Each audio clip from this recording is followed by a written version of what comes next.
Hello, it's Dean Ryan here from bookmakers.com TV. I'm delighted to say I'm joined by David Payne on Twitter at The Boxing Writer. David, how are you? I'm great, Dean. Thanks for the invitation. Looking forward to chatting about boxing as always. Well, an absolute pleasure. And of course, the reason we have you on Bookmakers TV is because come this Saturday, 20th of August, 2022, in the Jeddah Superdome, which I think is the biggest dome in, certainly for a boxing event, 35,000 seat sellout it's going to be for Anthony Joshua against Oleksandr Usyk round 2, we can call it. An odd location, probably not, given this day and age. No, we seem to be jumping around every hot spot and the world can offer, providing they're willing to prop up the money for these big events. It seems to be a convenient place for Joshua to pop to make these events possible financially.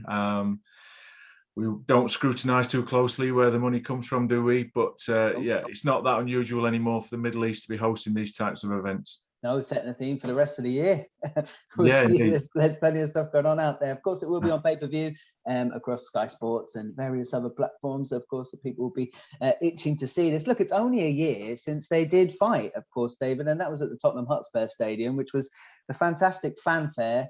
And Joshua went into that fight as favourite. The bigger man, he's had more fights. He was a heavyweight against, well, what was a cruiserweight or a jumped-up cruiserweight. He's more reach. He's more powerful, surely. What happened to him? Yes, well, it all went wrong, didn't it? He certainly wasn't able to employ those assets that you speak of. Yeah, the traditional benefits of being the bigger man. The good big man will always beat the good smaller man. Didn't work out that way. His tactics seemed all wrong, and he was unable to adapt when he realised those, or should have realised that those tactics weren't working. The tactic of trying to outbox Usyk, to anybody who's seen Usyk come through the amateurs, come through the cruiserweight division, and the kind of superior technique that he's got over almost anyone at this size, was particularly shocking, to be honest. And then to not realise that's not working, trying to box from the outside and adapt and be more aggressive, come forward and try to close off the ring to Usyk, was a real disappointment. And I think perhaps evidence of something we've overlooked along the way with all Joshua's success and the huge stadium fights that he's been involved in is that he doesn't have the amateur pedigree or depth of experience that Usyk has. And he just didn't have answers to the questions that Usyk posed. And I think Usyk, for those of us who are much closer to boxing, who live and breathe it, we knew was a terrific fighter. We knew wouldn't crumble and make it easy and just walk onto a big shot, which perhaps a more casual fan might have expected him to, because he's very cute, very nimble, very decisive in what he does, and he knows all the tells and tricks that Joshua has, and he worked them out very easily. And as you say, it's only a year ago, so, and that evidence is very clear. Neither fighter has fought since. So in terms of what can be different, it's difficult to say at this point what Joshua can do different. We've seen the training montages, and we've seen the sound bites from the big man himself about how it's going to be different, and he's obviously changed his camp a little. But what influence that can have at this point is hard to tell. He always talks a super game, doesn't he, Joshua? He's a media darling, the way he delivers his sound bites, the way he tells you his mind process and his setup. But at the end of the day, he's not getting any younger, and even a change in the coaching staff or anything, will it even have been enough time? Surely he would have needed one other fight maybe to go and test out some of this stuff, but such is life. The money's for this one. I agree wholeheartedly, Dean. And I think to answer your first point, certainly the media darling is very true. And he has been a promotional and merchandising phenomenon, a ticket selling phenomenon. And hats off to him. He's been remarkably successful. And my comments about his lack of amateur, although he won a gold medal, let's not forget, but the lack of depth, the lack of years of experience that Usyk has in comparison, is not a criticism. In some ways, he was a victim of his own success in that he's rampaged through very quickly from the amateur program, had a lot of success early in the professional ranks, had an opportunity to fight for a world title very early in his career, I think around his 15th, 16th fight. won the title, and then of course he's then fighting world champions, and there is an argument that he missed a step, a little bit more seasoning before he got to that level, but it worked out perfectly well. He was filling stadiums, winning fights, etc. With regard to the change in trainer, he's now 32, approaching 33. You're absolutely right. I'm very much a believer that nothing really much changes at this point. You can't make huge style changes at this point. So I think for Joshua, it's about perhaps remembering what he was coming up when, strangely, he was a little less risk averse.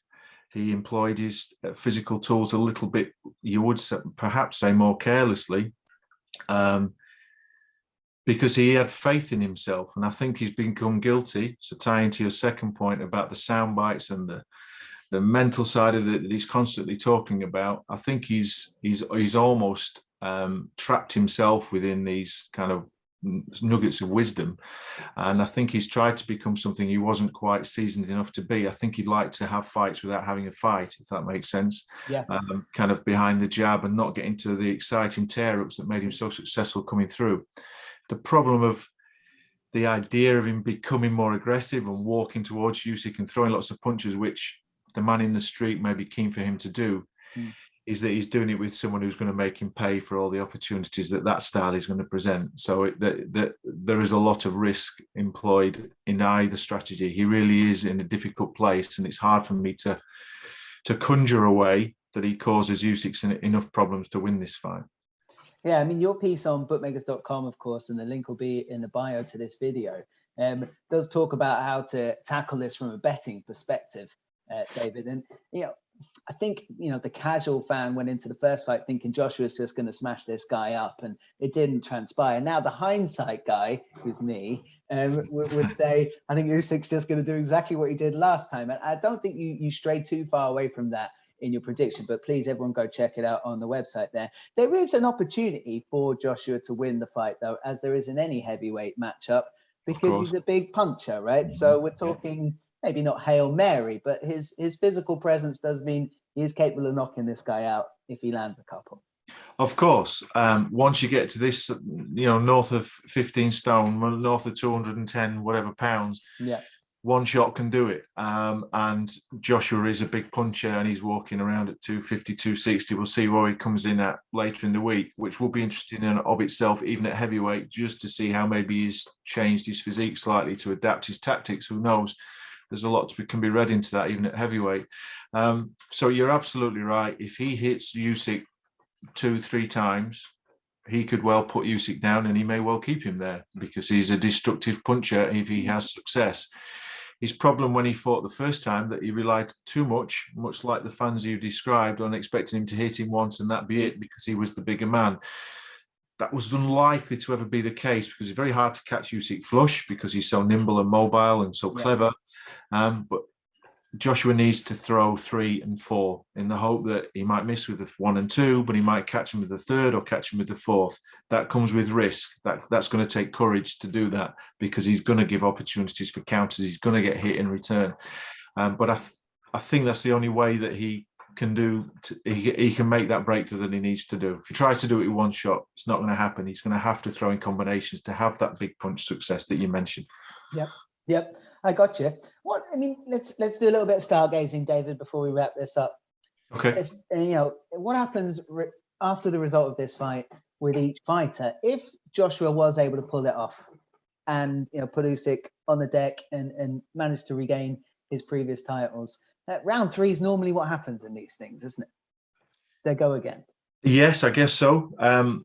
We've not had that many trilogies in heavyweight boxing, but you're right. We've got one in very recent memory with Fury and Deontay. Deontay, thank you. Yeah.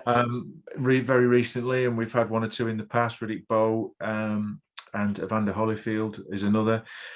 But I personally think that the thing that happens in the instance that you suggest with a Joshua win is that the 3rd fight, unless it's contracted, doesn't happen. Right. And I think the minute that happens, when Joshua puts, in an imaginary world where Joshua, or hypothetical world where Joshua puts Usyk on the floor, is that Fury immediately becomes unretired. I think that's yes. That's the immediate next thing, which is not to suggest that Fury wouldn't fight Usyk or he's in any way worried about him or scared of him or anything like that. But Fury Joshua, with Joshua holding all the belts that Fury previously had, etc., he's so much money. He's so much money. I find it impossible to believe that that's not next. Yeah. Unless Joshua chooses to make him sit and wait and all sorts of crazy things, which we've seen over the last 3-4 years between him and Wilder, between him and Fury, and so on and so forth. It's got messy. But that would be my expectation. And Usyk probably willing to fight someone else, come back, fight the winner, some other scenario. Yes. That they could pay him to wait, couldn't they? Sorry? There'd be no problem with paying these guys to wait. No, there's plenty of money awash these days for the big guys. Yeah. Yeah. And if Usyk was to win, I mean, as the bookmakers expect, and I think as anyone who watched the last fight would expect, although we hold out hope for something special to happen on that night from a UK perspective and Anthony Joshua, who wants to fight him? Yeah, it's a great question, because he is a nightmare. And once you start realizing that he can put 250 pound 6'6" guys away, the last obstacle has been removed, hasn't it? So with Fury out of the picture, you're then scanning around thinking, well, who's got the mix of power, durability, speed, ring savvy to deal with this guy? Very, very hard to find. Fury would be the answer, because he's a lot of what this guy is, the kind of movement and mobility, but he's 6'9" and 270 pounds. But with him, presumably, or however you want to state it, out of the picture, you are scanning around looking for someone who could beat him. But that's always the case, isn't it? The guy's always unbeatable until somebody beats him. That tends to be the way in boxing. Yep. Well, it's been a pleasure to catch up with you, David. People can check you out, of course, on Twitter at The Boxing Writer. And also your column is up on bookmakers.com, taking us through the preview of this much-awaited round 2 of Usyk and Anthony Joshua. Thank you, David. No, my pleasure, Dean.